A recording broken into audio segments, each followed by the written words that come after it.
We're going to talk about things that nobody else will. Success leaves clues. And if you're going to make the same mistakes you made when you were a teenager, then you if you want to get good at something, you've got to sharpen your sword. We're going to smash this.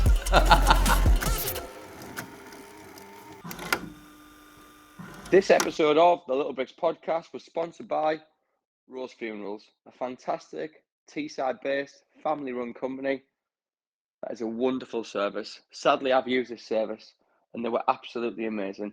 Jamie and his team, unbelievable service levels. Thank you so much for your support, guys, and sponsoring this episode. We're very grateful. Bye. Hello and welcome to the Little Bricks podcast. We've got a guest on who was on last season. He's become a good friend of mine, a really important figure in the Tees Valley community. It's our Mayor, Mr. Ben Houchen. How are you, mate? I'm all right, mate. Thanks for having me on. Pleasure, absolute pleasure. Thanks for making time to come on, especially this time of year. It's quite a busy period for you, right? No, I didn't think you'd have me back after last time because I think I ended up chewing your ear off for about an hour and a half, didn't I? So I'm pleased you've invited me back. Can't have been that bad. No, you were good, mate. It was good fun. I enjoy your company. I think it's good for people to... You're accessible, and I think that's really important, mate. And I think the people of the Tees Valley area, they respect and appreciate that, mate. So thank you. I try to be. So no, I'm looking forward to it, and I'm looking forward to a good grilling, as always. So how are you, and how's it been since the last interview we did, which was in April, May time, which was spring? How's things been for you personally, and then the region in itself? Yeah, I'm well, thank you. Family are well, and everybody's healthy. You know, very fortunate that that's the case. And like I say, last time we spoke was at the height, I think, really of the first lockdown where everybody was stuck at home. So it was some nice, light-hearted relief to be able to talk to you. Since then, just after lockdown one, I wasn't at home much because I can't really do this job stuck behind a computer. So there was me and basically three others at the combined authority back in work trying to do what we could do. And a big part of what we've done since then has just been trying locally to manage as much as we possibly can the COVID pandemic, trying to support as many businesses as possible, trying to work with government and public health to figure out, you know, where the outbreaks are, impacts on hospitals, trying to figure out what the future looks like, you know, feedback into government about national rules. Do we do more lockdowns? Do we do fewer? COVID jabs, trying to get people jabbed. I mean, actually, when you look back, it's been a crazy 12 months. It really has, and I'm sure that's the same for absolutely everyone. But now, since July, with the relaxation of the rules, touch wood, I think we're through the other side of it. I genuinely do. That's not to say there won't be some hiccups, but hopefully they'll be very minimal. And now we can really start to look forward to the future rather than just thinking, right, God, when's this going to spring back up? When are we going to have to deal with COVID again? I mean, I'm maybe a little bit too optimistic because I often am, but I don't think the winter's going to be as bad as some of the media would make it out to be. I don't think we're going to see some massive second waves and restrictions coming into place. Touch wood again, I hope I'm right in that. But it then means that we can start to plan moving forward, like all the businesses that you work with, your clients and the people you represent. We need a bit more certainty so people can really kind of use their energies to the best of their ability and get on with work, which, you know, I stand ready to help people, and we want to accelerate the other projects that we've got going on as well. So just want to get back to normal, mate. Just want to back to business as usual, start looking forward to things, a bit more positivity, keep making some progress, and hopefully make Teesside a better place for everyone. God bless. Up the borough. So on that then, Ben, with your peers, for want of a better word, people you're dealing with on a national level, how is the way that we've dealt with the pandemic, going into it, through it, and then coming out of it, from a business point of view, and just as an area, how's it been perceived? Are we one of the leaders of it? Have we done well? Is it what's people's perception of what we've done? So I think from a business point of view, we've done very well. We applied some significant additional support to local businesses beyond the national business rate schemes, obviously the furlough scheme that the government rolled out, etc. We've put on some local support schemes, additional monies where people fell through the net. Worked actually particularly well with the councils, which often isn't easy, but actually they really stepped up to the mark as much as they possibly could. So from the business side, I think we've been as resilient as we can be, and we've done as much as anyone else. And actually with some of our really big projects, because they're very construction focused, construction's been allowed to continue through COVID. And when people see the results of what we're starting to see now and realize that we've delivered all of it during COVID, people are particularly impressed, especially investors thinking, well, actually, if they can deliver this during COVID, imagine what they can do in normal times. So from a business point of view, really well received. Teesside, as you'll probably be able to do now, Lee, pick up any national newspaper, and most days Teesside's now in it, which is something you couldn't have said 4 or 5 years ago, which is great. And it's in a positive light as well. It's not because of an issue or a crisis or some sort of failure, which if we were mentioned 5 or 6 years ago, it was because of that. We're talking about all of, the really good futuristic stuff, things like net zero, job creation, things like free ports, the Treasury. It's all in really positive terms. On the other side of it, I think we've done reasonably well, but it also highlights some of the issues that we face. So when COVID hit and nationally, government and other organisations who were trying to react to COVID focus on Teesside a little bit more, they realised some of the challenges we face, that some of them may not have been in their consciousness or at the front of their mind. So, realising that the North East has the highest proportion of over 70s in the country, which comes with additional complex health needs. Obviously, the impact of COVID to the over 70s is quite acute. So it obviously came about places in Teesside with, disproportionately high levels of disabilities, both physical and mental, which can have an impact not just on COVID itself, but obviously the issue around isolation, lockdowns, the impact on mental health, etc., that was having. So what it's also been able to do nationally is realise that, there's some real positives out of it, but actually the centre and those organisations responsible, whether it's the NHS, public health, whether it's other arm's length bodies or whether it's the government themselves, all of a sudden realising actually there's some pretty unique challenges that we face, which might be some of the reasons why historically we've had issues in being able to take our place at the top table. Now, I think we're able to turn that around even without addressing some of those. But I think over the months and years ahead, I think we're going to see a more refined approach from national organisations to how we tackle some of these issues, because they are relatively unique to us. But it also means that if we can solve them, we're solving them for the rest of the country who also have, an older population, number of kind of complex needs to be able to get back into the workplace, and also things around provision of health services. As anybody who's from the Teesside area, we've got James Cook and North Tees. James Cook Good Hospital, North Tees, good hospital, but actually needs replacing. It was built in the 60s. So we need to do a lot more there. We've got rural areas, we've got town centre areas. Actually, we're an interesting mix as an area, from the rural to the very urban, and actually some potential ways in which we can solve that and deliver better outcomes for people. So it's been a really interesting thing. Often with crises, you probably saw it more in a more business-like fashion with the crisis in 2008, when obviously the world kind of came to an end for a couple of years. You often find that within crises, solutions can be found. And I think what we found during this crisis is government recognising a number of problems that maybe wasn't on their radar before, and potentially some solutions that we can point to in 5 or 10 years' time and say, actually, that was the catalyst that helped us solve some of these things. So lots of good things, but as ever, there's always room for improvement and more to do. Yeah, definitely. Well, a good friend of mine, Tom Smith, who owns Dream Apartments, you've met him, you welcomed him to the region, which was a really cool for us, because that guy's plans are huge. And he absolutely loves Middlesbrough. His dad did a trial for us when he was younger. And he said to me, Middlesbrough Lake and the Tees Valley, that economy is not, and the opportunity is not worth millions, it's billions and billions. It is an absolute hotbed of opportunity. And I can definitely speak from experience as an entrepreneur from out the area is saying that is nothing but opportunity, that place there. So you're definitely right there. Yeah. I agree with you, Ben. I think coming out of conflict, coming out of struggle, which, the lockdown, the financial crisis in 2008, 2009, or any war, etc., it creates opportunity for new. It creates opportunity for change. So what will we do as a region from a business point of view, and just as an area in general, to change and get better? What can we take in this period to develop and become stronger? Well, we've seen, we were talking before, weren't we, Lee, when we chatted about these things, there's lots of really fantastic people who have started up their own businesses during COVID. And actually, there's a really interesting parallel with the financial crisis in 2008, because when you look at the likes of some of the big social media firms in like WhatsApp and Twitter and others, they all started during the financial crisis of 2008 as a solution to some of the problems that arose. So actually, sometimes it's not always what the government can do for you. Sometimes it's about how you can empower yourself. And it's been really, really exciting in Teesside to see more than I expected, which is probably a negative on my part, just to see how many people were willing to kind of really grasp the nettle and think, actually, for whatever reason, there isn't a job available. Actually, I'm going to start up my own business because I see this gap and I see this opportunity. So the future, I think, is looking potentially very bright for us coming out of this, because I think what we're going to see is a more entrepreneurial spirit in Teesside. So to give you a quick stat, Lee, historically, certainly over the last 5 years, from the records going back 5 years, I'm sure this is probably true going back 10 years, but over the last 5 years, we've seen the number of startups in Teesside being amongst the lowest levels in the UK.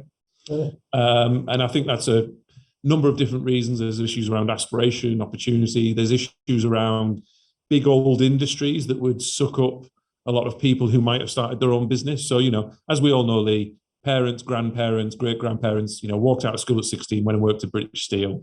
Great job, great life, great career. But actually now we don't have those things. I think what we're now starting to see over that 4 or 5 year gap is a lull in people thinking, well, I don't have to always walk into a business and be an employee. And what we're now starting to see is a bit of a pickup, albeit it's just a little pickup, so we've still got a long way to go. But people thinking, actually, being an entrepreneur and starting my own business is a career opportunity. Yeah. It's not I have to do this because there is no alternative. And trying to get people to think that this is maybe a first port of call rather than a last port of call. And I think COVID has encouraged some people and given some people not the confidence, but the nudge that it's taken them to get to that stage. And as you said, Lee, off the back of the investments that are coming in, the fact that we are now at the top table and lots of people are speaking positively about Teesside, there are opportunities, especially in things like new technologies around IT, augmented reality, virtual reality, software development, and then obviously all of the net zero stuff. There's huge opportunities for businesses to be able to set up in Teesside, hopefully with local people, creating the next £1 billion business. So I'm confident that the future of Teesside is a bright one. I think I'm absolutely confident that over the next 3 years, thousands of jobs, literally thousands of jobs will be created in these new technologies. And then the question for us is, how much of the IP and the research and development and the innovation can we capture through local businesses and maybe making sure people invest locally, rather than what's historically happened in Teesside, where we make everything, but actually a lot of that technology and a lot of that know-how has started elsewhere, but we're the ones that actually do the dirty work and build it. We want to build the future, but we also want to create those really high-level, good quality jobs where people are creating the new innovation and the new industries and the IP of tomorrow. Okay, great. We said about empowering people there. I dropped my pen as well, 2 seconds. I think it's never been. Happens to the best of us, Lee. Happens to the best of us. Right. So, what about empowering people? And I genuinely believe to empower people, you need to be in a good position to pull them up with you. Okay. So we're getting to a better position. That's really good. But to empower people, you said words, opportunity, aspiration. I'd like to add education in there. Mm-hmm. For any entrepreneur, I don't want to say young entrepreneur, because you can start a business. Colonel Sanders started at 66 or whatever it was, and what a wonderful empire he built on the back of fried chicken. So how should we empower aspiring entrepreneurs to start a business within the Tees Valley region, but also to maintain it as well? So I think skills is a great example of that. So, we need to do more to be able to make sure people have the basic skills to be able to start their own business. And because that can be a big confidence hit. If you don't feel confident in even the basics of how to set up a business or sort out, what are accounts and how do I manage cash flow and, basic things like how do you set up a business bank account compared to a personal bank account, just getting the basics right. It's surprising how many people don't have that information. And that's a failure on our part not to empower people. I think what we've got to do more of, which we're starting to, but we've got to be able to highlight those success stories of people who have been there and done it. It's always easy, everything's impossible until it's not. And so when one person's done it, all of a sudden you find, like with everything, it's a bit like the bloody space race with Elon Musk, isn't it? It's like, once one person's done it, then bloody, what's his name? Jeff Bezos from Amazon does it, and then somebody else does it. You've now got Richard Branson doing it, and all in the space of a couple of years, because one person did it, there's a well-trodden path. So I think we've got to be able to highlight the success stories of people starting their own business. And then the final thing, which I think is actually really important for anybody interested in starting their own business, is just getting them to meet people, mentors, and other people that have done it. So it's not just seeing other people doing it, but as there are some fantastic people I could name across the region who volunteer themselves, often, not at a cost, just because they want to give back to the region and see it do well. Sitting down with somebody who has done it and just getting some advice. and having a bit of a mentor scheme, of which there is starting to be one. But if you're new and you want to start a business, it's one thing having some basic skills, but if you could sit in front of somebody who's maybe run a business for the last 10 years and you could just pick their brains on some of the basics, that information is invaluable. So it's also about this kind of community economy where the likes of yourself and myself and others need to be willing to be able to share our time, resource, and knowledge to say, well, actually, if you've got someone who's interested in starting a new business, foster that idea, encourage it, but also put yourself into it as well and say, look, if you ever want any advice, even if it's just a phone call because you're feeling a bit down, because we all get down when we run our own businesses because it's not easy, knowing that there's someone you can bounce off, I think actually is probably one of the most important things we do. So anybody listening to this, if you are in a business, you don't have to own and run it, but if you are in a business or you do own and run it, even giving up a couple of hours a week just on the end of a telephone call, somebody who might be wanting to start their own business, I think is one of the most invaluable things you could probably do today. Here. I think mentoring is so important. Monkey see, monkey do. And having a good role model is so important in life. I think one of the issues Teesside has, like a council estate Teesside, being from there, is the heroes on the estate would either be a Boro player who are not accessible, or would be the local hard man or the local drug dealer or local dickhead. And that's a real challenge for Teesside because, well, they'll probably link it to the next question. So as a whole, we have issues with mental health, and that's linked to addiction. And I think a lot of that comes down to education, culture, and role models are so important. I genuinely, in my heart of hearts, believe that. How can we change that, please? How do we make that difference, be the generation that stops that?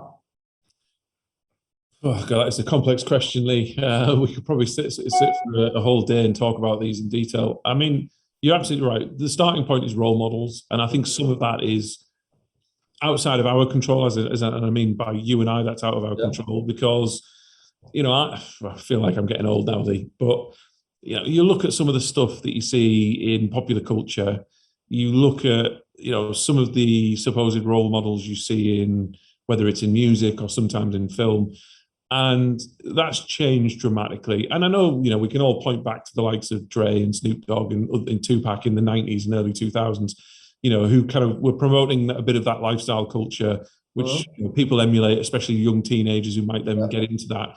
But I feel like that's gone up to a different level. And with the accessibility of social media, where you've got, in the broadest terms, influencers who pretend that they're in that lifestyle, which then encourages young people to feel like that's attainable for them. I think that's a major issue. But all we can do locally is just try and encourage people to understand that there are better ways, and also get local people to reflect that a lot of that isn't real. A lot of it is for show. A lot of it, people aren't driving around in Bentleys and private planes. It's all for Instagram. It's all fake.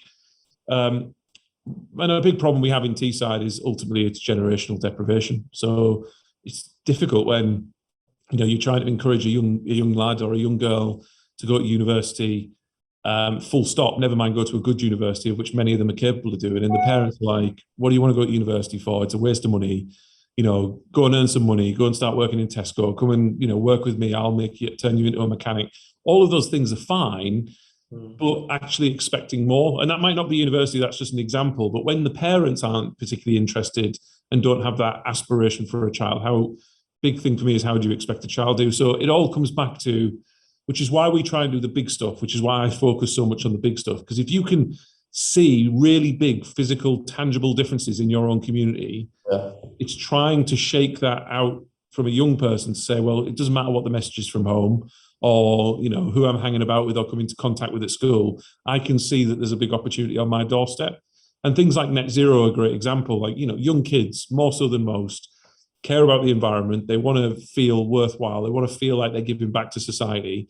And if you can say, and they can physically see, there are big investments where you can go and get a job and have a career in Teesside tackling climate change, and it'll be done right here on your doorstep. That gives a purpose and a focus to a young person rather than, the superficial draw of kind of the glitzy lights of Instagram, which is drugs, alcohol, partying, because it's all quick and easy, isn't it? And sometimes as well, I think we touched upon this last time we spoke, Lee, trying to instill people with the idea of discipline and hard work as well to go one way.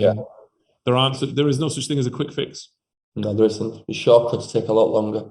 Yeah. Shortcuts take a lot longer, and you get lost as well. Trust me, because I took them. I do feel like if there'd been somebody I've got a great dad, by the way, and great family, so nothing, this is not a slight on nobody. But somebody from a state where I'd come from the Winniebanks, went to Archibald and Ackland Grange, to stand there and say, look, I went down that path, and them cool people there, they're dickheads. This way here, I did this way instead, starting a business, whatever it may be, whatever trade that may be, and put these hours in and got to this stage, that would be beneficial. It'd be great to say, like, mentoring and getting people to tell and share their stories and really sharing our success amongst each other and promoting each other would be wonderful. I'm just trying to rack my own brain as to how and what platform we would do that on. It's a difficult one. And again, it isn't a slight at parents, because we all know when we were younger, and I was no different.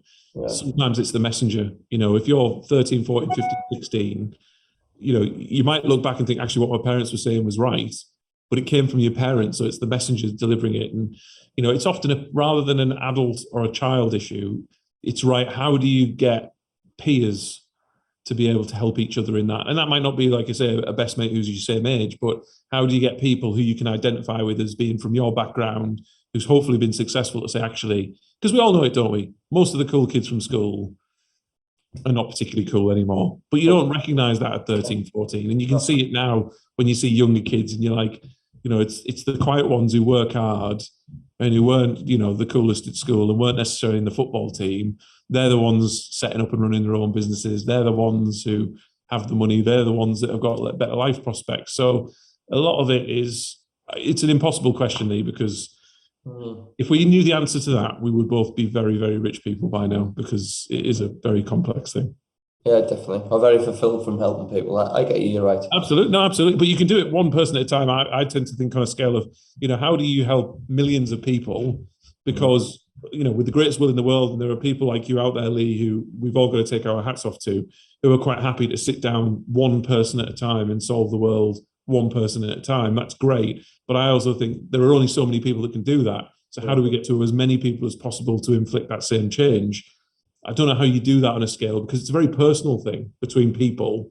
You've got to be able to make that connection with that person to help them understand that you're not preaching at them. You're not telling them what to do. You're just giving your life experience and explaining that, these are the consequences of your actions, potential consequences. So whatever decision you ultimately take, be in the full knowledge that whatever decision you take, these are the probable consequences from it. No, I get that. I feel like there's not, I'm not looking for an answer here, by the way. It'd be challenging for you to have a discussion point, but I started a business 6 years ago, right? My background is what it is. I wouldn't change it for a thing. But breaking into the Tees Valley or Teesside business community is really tough. It's a real click, Ben. And every time there's an event, it's the same people talking, whose best mate is somebody they use for their services.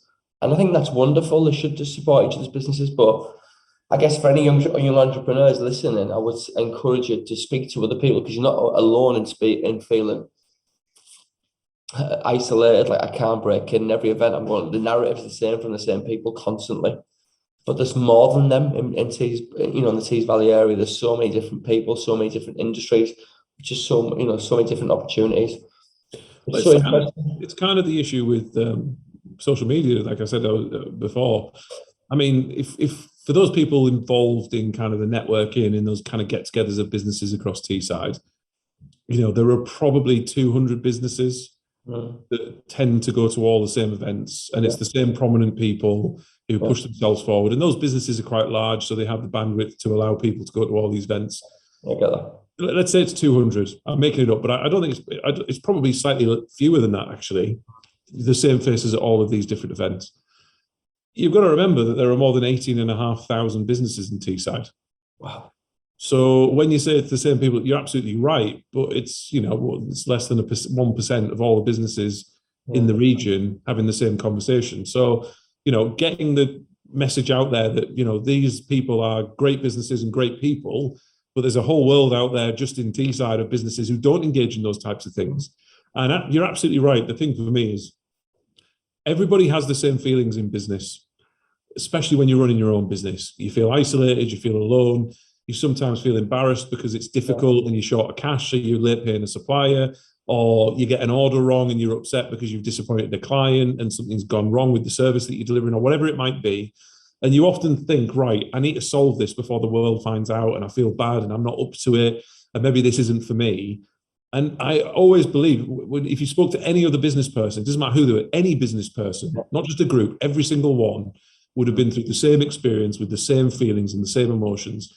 And actually being brave enough to have those conversations, which is why I think the mentoring is so essential. All of a sudden, you don't feel alone anymore. Yeah. And you realize you're not the odd one out and you can do it. And actually, this is quite a common thing that people face, whatever those issues are. There is no new issue in the world.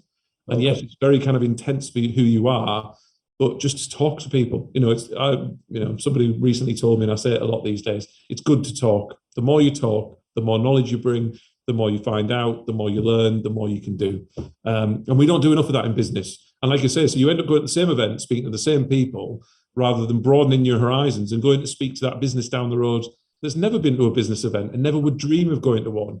But there are huge opportunities out there as well, not just at these kind of Teesside business events that go on most weeks. I totally agree with you. I think you're definitely right. I think but that's a self-value and a self-worth thing that, like, there seem to be really big businesses. I better not interrupt there, or I'm from an estate, I better not go there. That's a generational business, which is not their fault, of course. Fair play to them guys who've took a business, and there's different challenges taking a business on. But I think, like, I'd definitely offer my services, Ben. We could do something where I think obscurity is the enemy when it comes to business. People not knowing who you are or what you do. And you can't expect people, the business owners, to be fair to them, to interact with you if they don't know who you are and they don't know what you do.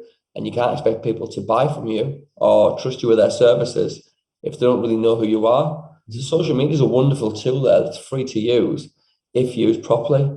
I'd be more than willing to put any course on for people to show them. You get out there and you mix with people and you're a hive of activity. The more hands you shake, the more money you make.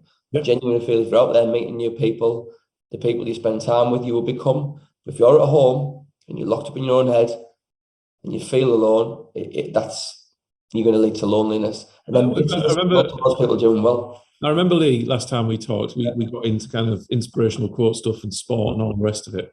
And I heard one the other day, which I thought you'd like, which is exactly along these lines, which is why I'm saying it's definitely in context. So unfortunately, you'll have heard that Jimmy Greaves obviously passed away the other day, which was obviously extremely sad. But one of the commentators on TalkSport was talking about some old anecdotes about Jimmy. And obviously he was a fantastic footballer, scored loads of goals. And one of the things he said, it was about opportunity. It's about putting yourself in a place to succeed. And it was this idea, the more you try, the Wayne Gretzky thing, you miss 100% of the shots you don't take. And Jimmy Greaves' example was, well, every season I get myself into the box 100 times. And 50 of those times, the ball doesn't come to me. So I miss. And then out of the 50 times where I do get the ball, or it comes near me, I miss 50% of those opportunities. But that means I score 25 goals a year. And actually, I'm quite happy with 25 goals a year. And actually, anybody in the top leagues, Division 1, all Division 1 or the now Premier League, would snap your hand off for 25 goals a season. But it's all of the shots that you miss that people don't remember. It's your successes. But when it's you often fixate on the failures and the misses rather than actually how far you've come, just by the number of connections you make, the people you meet, the conversations you have. And that's the thing, it's good to talk. The more people you speak to, the more opportunities you create. And you know what? 1 in 100 of those opportunities might only come off. But that one opportunity might be the thing that allows you to start your own business or take it on to the next level or do something that all of a sudden you think, that was the moment that changed me. And those moments don't happen by accident. They happen because people create their own chances by working hard and putting themselves in enough of those opportunities to score the goal. And I just thought that was a really nice kind of anecdotal way of explaining that you've just got to take as many shots as you can. And even if only 25% go in, that's a pretty good ratio. I agree with you completely, mate. I feel like sport's such a great measuring stick and it's so reflective of life and business. There's so much we can take. There's a lot of clues there for us. I also believe that what you share multiplies and grows.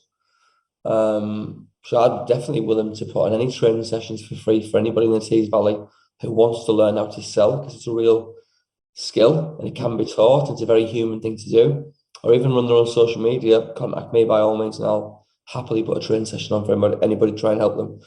Can I, on you personally, Ben, have you become a better leader because of COVID and the the vast critical challenges you've faced over the past 12 to 18 months?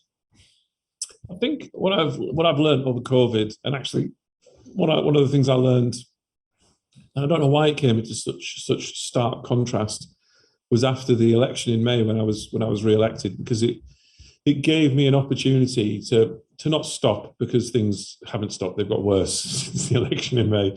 But mentally, it allowed me, on a night or when I'm driving the car, to reflect back rather than always looking towards this deadline, which was there's an election, I'm either going to be the mayor or I'm not, and therefore the world stops on the 6th of May. I could look back over the last 4 years and say that, even especially with COVID as part of that as well, I'm a completely different individual to the one that was elected in 2017. And I am now, I genuinely believe, a product of all of the people I've met, all of the challenges that I've faced, and all of the benefits that Teesside brings that I've done over the last 4 years. Now, has some of that been reflected as a result of COVID? I think what's happened during COVID for me is it's given me more certainty about who I am and what's important to me. And also, I think some of the strengths that I have. And I think one of the things I'm very fortunate enough to be able to say is that one of the things that COVID taught me is I'm mentally a very resilient person. And I'm very fortunate in that. So coming out of COVID, it's given me confidence that, if we can all face COVID and come through the other side, still alive and still functioning, then it kind of gave me some inspiration and confidence that we can probably meet most challenges. So yeah, it's a strange thing when you reflect back on yourself, because it's very difficult to be your own critic. It's very difficult to have perspective on yourself. But if I look back in 2017 when I was first elected, it's one of those things you can sometimes have too much experience and knowledge. And looking back retrospectively, there was no way in hell I was ready for this job. But at the same time, you kind of think that unbridled kind of optimism, some of that naivety actually helps you go further because you don't see the barriers, so you just run at it. Whereas now, as you get older, a bit more knowledge, experience, life experience slows you down because sometimes you're better able to understand the consequences of your actions, and actually being young and bold and ambitious and not seeing potential obstacles gives you the confidence to go further. So it's been an amazing 4 years, but the stuff I've learned over the last 4 years and how it's changed me, and I think for the better, I'll be forever thankful for. Yeah, I get that. I think it's emotional anticipation, and we're sort of paraplanning how we will feel when this event happens. Kids going into the football team at a young age are so naive, they're so fearless, is probably the right word.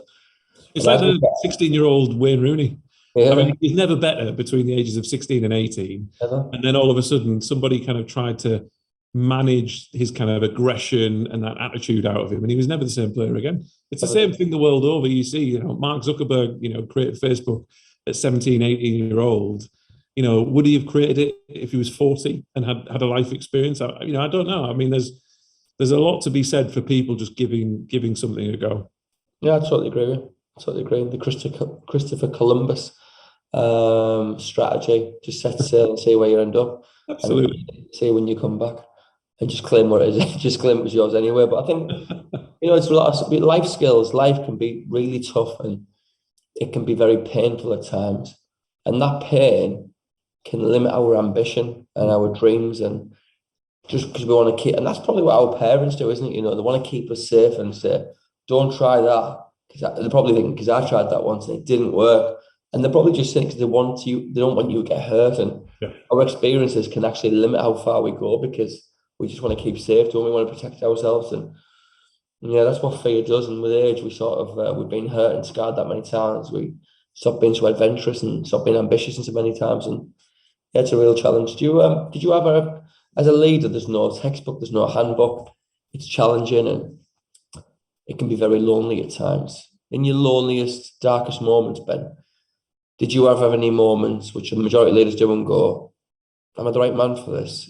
Should I be continuing this? Do I want to do this still? Do you have any moments?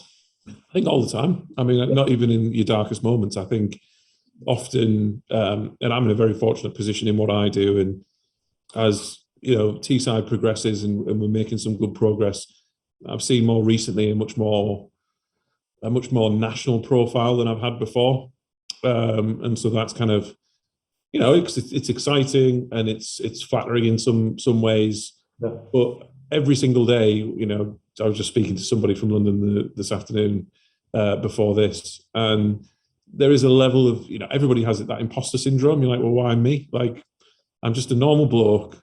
There's nothing special about me, but people treat you in a slightly different way because of the role that you have. So as long as you don't get carried away, and I think the biggest issues with leadership is ego. And so you can get caught up in that. You can get caught up in the nonsense. You can get caught up in people saying you something that you might not be. And as long as you can check that, then I think you're okay, because without an ego, as long as you're aware that none of us have very many answers and we've got to bring people together. A big part for me in the leadership style that I have is recognizing, actually, I don't know very much about anything, but what I'm good at is trying to bring the best out of people and recognizing that I don't always have to have the answer. Just because I'm in charge, just because I'm there, doesn't mean all the answers have to come from me. But actually, you can recognize a good idea and help somebody grow that idea that they've come up with into a solution.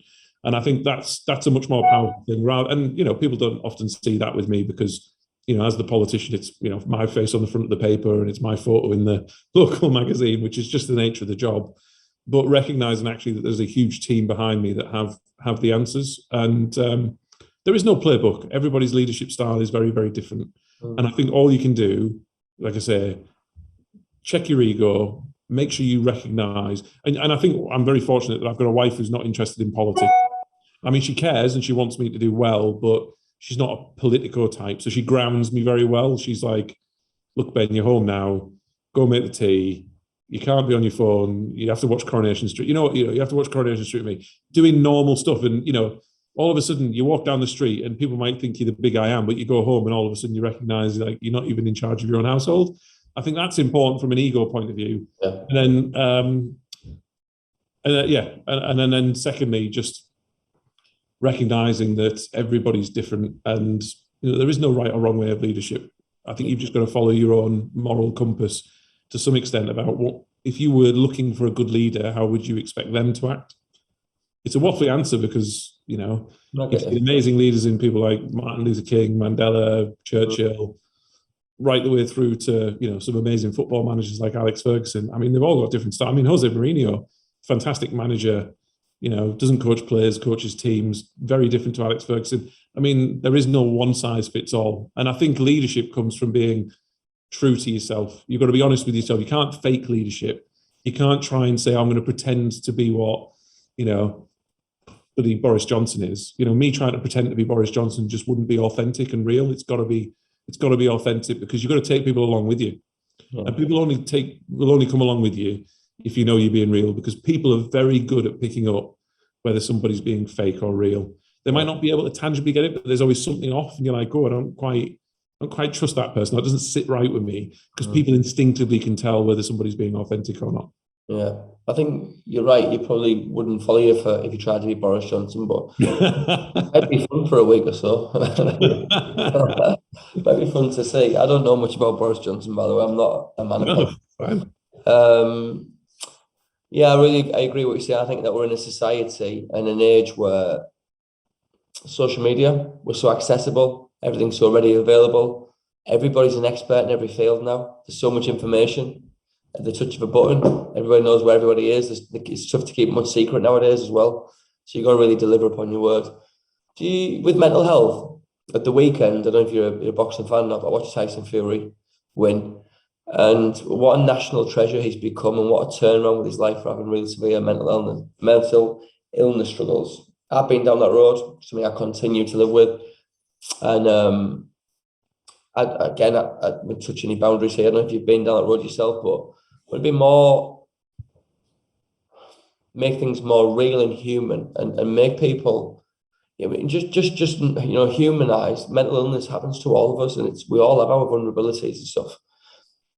It'd be great if more people spoke about it and said, I'm going to use this platform to say, I struggle myself at times, Ben, Yeah, I mean, I'll be honest, I'm very fortunate that I haven't had to face any of those struggles that others have. But it comes back to the same point of authenticity. I mean, the one thing that Tyson Fury is he is what he is. He doesn't sugarcoat it. He doesn't pretend to be something else. He doesn't say the right thing or do the right thing just because he thinks it sounds right. You know, he's learned to live with himself. And I mean, I did watch the fight, and it was a hell of a fight. He struggled a lot, and it's really interesting. This is someone like Tyson Fury. He's one of these people that I think, not because of social media, but in a similar way, people suffer with social media because he's one of the things. And funny enough, I was just reading and watching some clips yesterday on him. You know, his view is, you know, you can look to the future and you can say you want to do this and you want to do that. And and since very recently, actually, because of the mental health troubles he's been through, he lives for today and tomorrow. You know, is he happy today? Because you never promise tomorrow. And if he's had a bad day and he's in bed thinking, actually, I wasn't very happy, tomorrow I'm going to be happy. And he talks, and we've all got these experiences. He said, you know, it was only a couple of months ago, I think his uncle just dropped dead of a heart attack without any notice whatsoever. And you never promise tomorrow. So you've got to just live in the moment. And I think that's one of the things that that mindset has helped him manage some of his depression in particular. And also he's one of these people, and I don't know whether it's because I'm in this job and I've always been very fortunate that at every stage of my life, I've been working towards something. And even now, you know, I get up in the morning with a focus to deliver something. And whether that is an objective for the day, the week, or the year, you know, I'm working towards something. And I heard just yesterday after the post-match interviews, you know, they're really worried for Tyson because he has these build-ups to the fights where that is his life for a few months and he's in fight camp and all the rest of it. And they're really worried now that he might fall into a depression because there isn't another fight on the horizon. He's coming down because he doesn't have that focus. And I think that's a very extreme example because he is a very extreme personality as well as an amazing fighter. So he's extreme physically as well as mentally. But I think in life, better mental health comes from having a positive focus and a direction of travel and a sense of meaning. Everybody needs a meaning. It doesn't have to be that everybody's going to change the world and everybody's going to invent, you know, the cure for cancer or whatever it might be. You've got to have a sense of purpose, a focus, and a direction. And I think maybe that's some of the problems that we face from mental health is a very complex thing, but especially, for example, young men. And I think we've seen obviously skyrocketing suicide rates and issues with suicide in young men. I think, again, very complex issue, and this is probably a mass oversimplification, but a lot of it can be down to a lack of purpose and a lack of focus and where they fit. And do they feel relevant? And do they feel like the world would be better off without them because they're not contributing anything? And helping people understand that actually there's always a purpose and there's always a focus and there's always a drive. So I do think Tyson Fury is an extreme example, is a really good example to show people that having a desire, a focus and a purpose can really help with mental well-being. Definitely. As an area, like finally to touch on, because I appreciate how busy you are. This is really important to me. I met my friend Mick, God bless his soul, and I worked with him for 9 years in a warehouse before I did this job. And sadly, his son, Chris, is no longer with us through mental health. And I knew Chris, he was a friend of mine, God bless his soul, may rest in peace. And every single person, I think, you know, it seemed like in time in Teesside, especially West Middlesbrough, Winniebanks, West Lane, Acklam, Linthorpe area, it seems like every week there seemed to be somebody sadly, you know, we lost. And it felt like a pandemic within itself many times. Is there enough support in place? Do we do enough to promote the support? What are we doing? Can we do more? And how do we do more? Because one life lost is one life too many, right?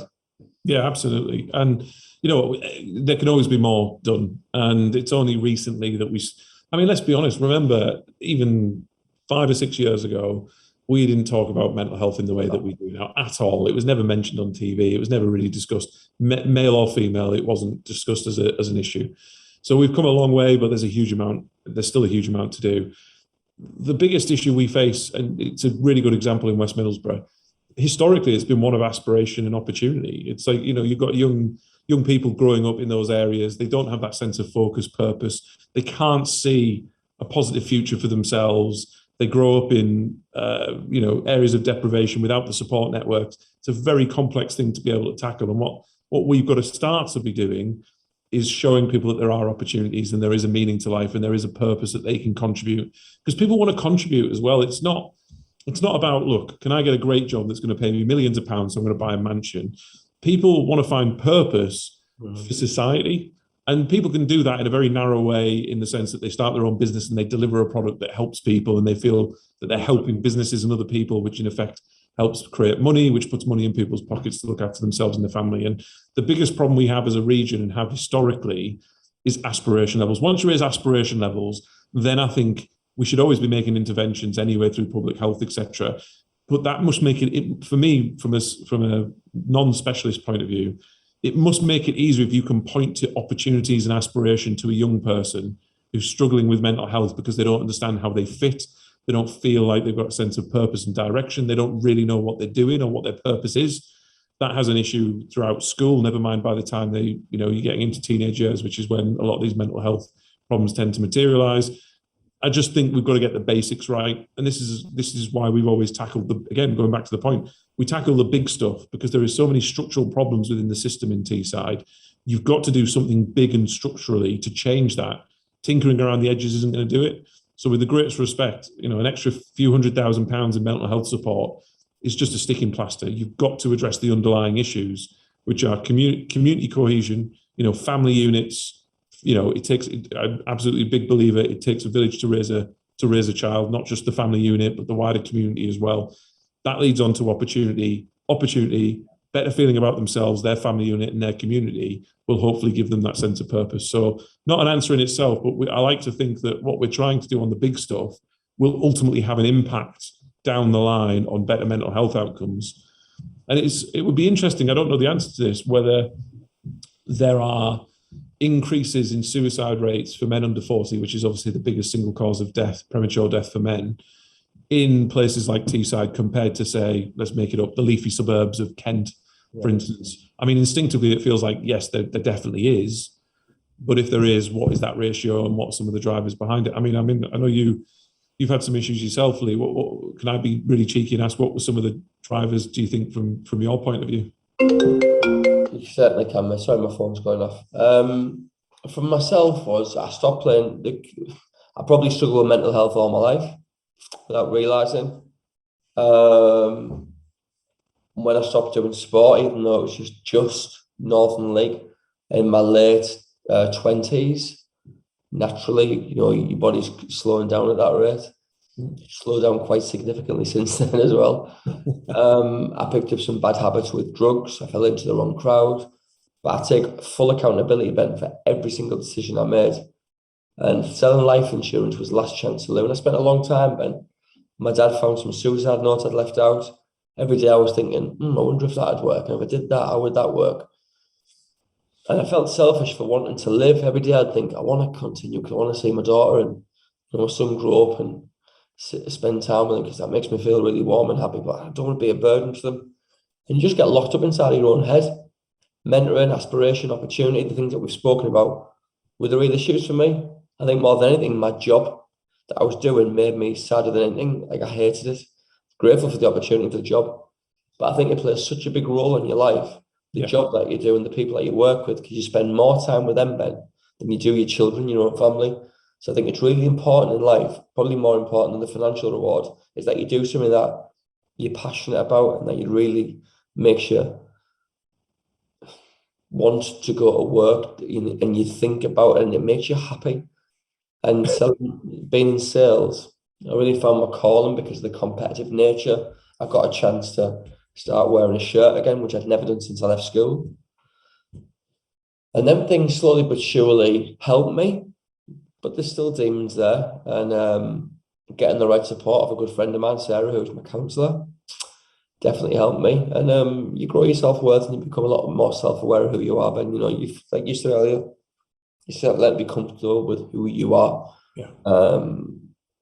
So yeah, it's an ongoing battle, an ongoing issue. But yeah, I threw myself at my work, and that was my new addiction. Yeah, I guess that's been good for me. Yeah. No, that's absolutely a big part of it. But again, it's an oversimplification. It's that sense of purpose, whether it was, the football, which you were clearly dedicated to, and once you lose that, you're looking for that other sense of purpose.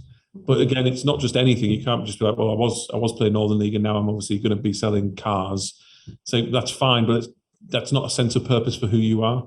So it takes some time to find what that is. And I also think as well, for people from an aspiration point of view, where people feel low and they feel a lack of self-worth, is don't try and do too much too quickly.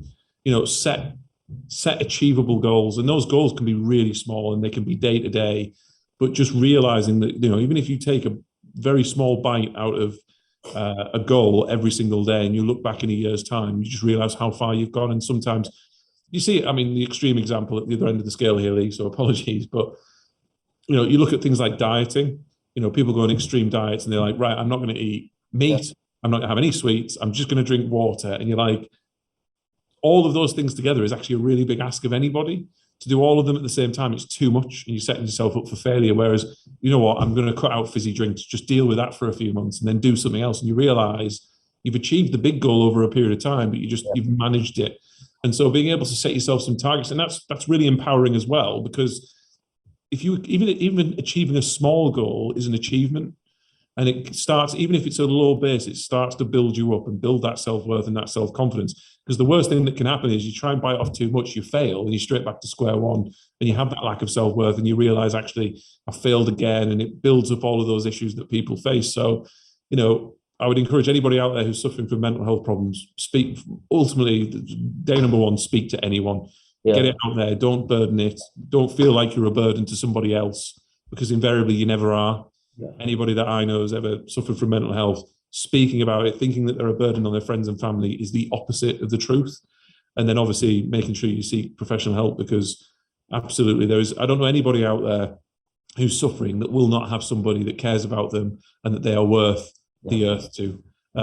So I'm especially pleased, Lee, to see you come through, because you are one of the shining lights in Teesside, and it's great to see not just you offering your services on things like leadership and mentoring, but the work that I know you do with individuals is incredible. So thank you for all that you do. Pleasure, Ben. Thank you so much for that. And like I say, I echo what Ben says there. It means a lot coming from you. Thanks, mate. I think anybody who is struggling, speak to someone. You're not the first person ever to suffer with mental health, and you definitely won't be the last. And empathy is becoming quite a cool thing now, and people are coming a lot more understanding over the past few years, and a lot more open to speaking and talking about how we feel and problems shared. No solution, but it'll definitely lift the load a little bit. Absolutely does. So listen, Ben, I'm so grateful for you coming on. Really enjoyed it, mate. Any message you want to put out to the people of the Teesside and the Tees Valley area? It's been a pleasure, Lee. You're an absolute star. Keep up your good work. And to anybody listening, the future is a positive one, but we've got to keep working because it's not guaranteed. So keep doing what you're doing. If anybody's interested in starting a business, speak to Lee. He'll give you help. You can come and speak to me. But just be confident in the future of our region and the future for future generations as well. And I look forward to being maybe here in season 3, Lee, when we can talk a bit more about some of the more positive things that we've started to achieve for the region. God bless, mate. Up the Boro. Thanks, Ben. Cheers, mate. Really, really appreciate Ben coming on. What a wonderful episode. I'm very grateful. He's a good guy. He's one of our own as well. So thanks for listening to the Little Bricks Podcast. Bye.